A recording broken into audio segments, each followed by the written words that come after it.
Poem by Rabindranath Tagore, Where the Mind is Without Fear. All of us know the name of Rabindranath Tagore.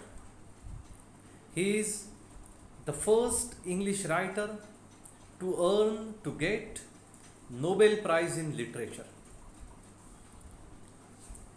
This is a kind of prayer, and this prayer is written by a person who has composed national anthem of two nations, two countries, Bharat and Bangladesh.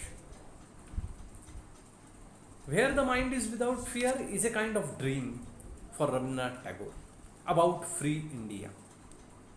And this has been written when India was under slavery, गुलामीमध्ये Bharat होता त्यावेळेसचा ची ही कविता आहे. आणि त्याच्यामध्ये एक प्रकारचं स्वप्न पाहिलेलं आहे की स्वतंत्र भारत कसा असेल.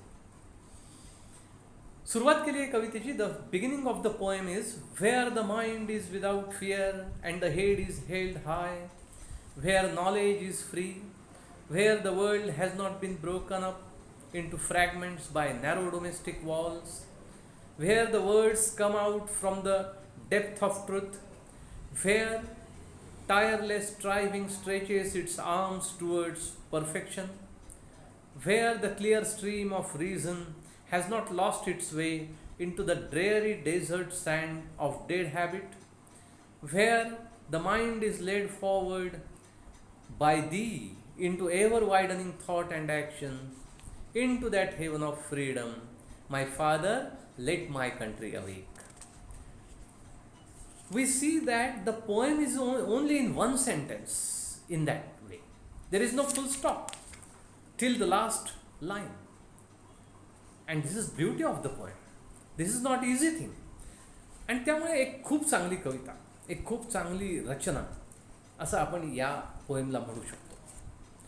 मी तुम्हाला म्हटलं होतं सुरुवातीला I will begin the poem, reading the poem, but I have finished it because it is one sentence, a kind of one poetic sentence, one poetic expression in a single sentence. अशी ही कविता. And what is the prayer to the God? Thee म्हटलेला आहे. You, O God, thee, THEE. This is a kind of old English expression, we can say. What does Rabindranath Tagore expects in this poem? We shall see this thing in our second video. Thank you.